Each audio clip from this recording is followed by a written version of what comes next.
So the first thing that's most important to us is just picking the right kind of vegetables. Okay. You know, we've got some fresh d'Avignon radishes, so French breakfast radishes, that are really great this time of year. Fall and winter, it only takes 28 days to grow them. One of the best things about being in South Carolina is when we have these in the winter, we also still have shishito peppers. Okay. So shishitos are a thin-walled pepper. They're not really spicy. A lot of people kind of mix them up with padrones and a couple different types. But the shishito is best when it's blistered. You want to get that skin crispy. Okay. And then we also have some Honeycrisp apples. So this time of year, again, radishes and apples to me are a pretty natural pairing. And then when you add... Radishes and apples are a natural pairing. Yep. To you. Okay. I never would have thought that. Why? Because you got a sweet and a little bitter, or what is it about the two that... I'd say it's almost like a peppery spice. Peppery spice, okay.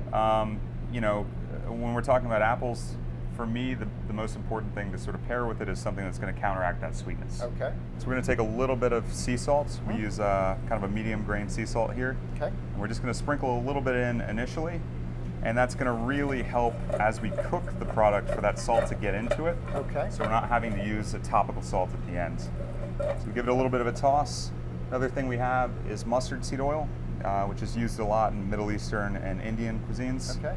Gives you that spice. So instead of an olive oil initially, we're just going to go ahead and do the mustard seed oil. So a little bit of pepper.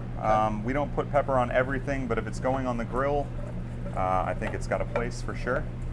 So all we're going to do is basically, you can use propane at home. You can, you know, if you don't have access to a grill, you can do this in a cast iron skillets. Anything that's going to hold heat really nicely. So what we're trying to do too is try not to go too directly over the flame, because that's going to make it kind of taste like a fire. Instead, we're utilizing those coals. Literally, we've warmed our apples.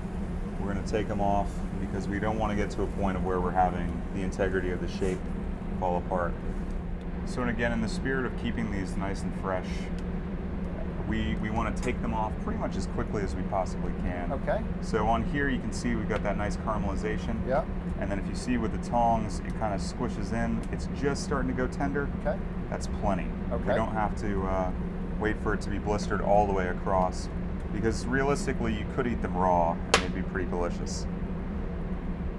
So yeah, at this point we've got all of our apples and radishes and shishitos off. It's still nice and warm. And what we're going to do is we're going to add just a little bit more salt, just a tiny bit. So this is the layering of the salt that you were talking about. This is the layering, because at this point, as the liquids inside the vegetables start sort of circulating, it's going to suck in the salt from the initial batch. And then we're going to be able to give it a nice toss to get it sort of coated, so when you initially bite into it, it's good. A little bit more pepper. We're then going to take some fresh lemon and put some fresh lemon juice in there. I think that's where a lot of home cooks go wrong, is not using fresh citrus or vinegar. And then we have just French technique would always say that we're going to go ahead and add some what we call fine herbs.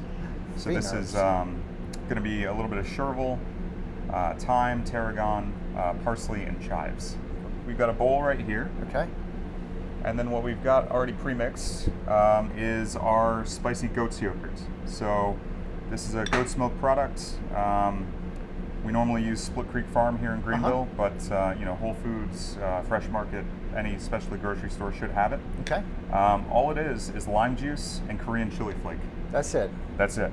Okay. It's better if you mix it the night before and let it sort of sit, because that chili flake is going to rehydrate in there and give you a more rounded flavor.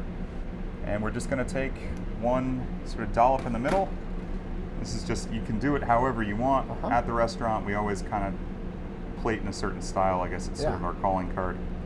And then all we're going to do is just place it around. So you can do this at home.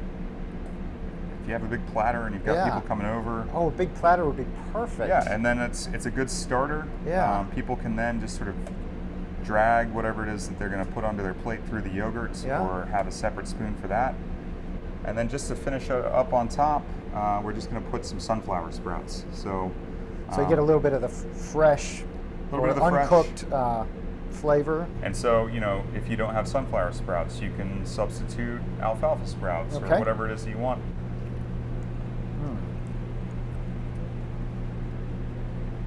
That is amazing. Awesome. Because it's It's tart, and it's fresh, and it's spicy, and it's sweet, and it's crispy. I mean, thank you.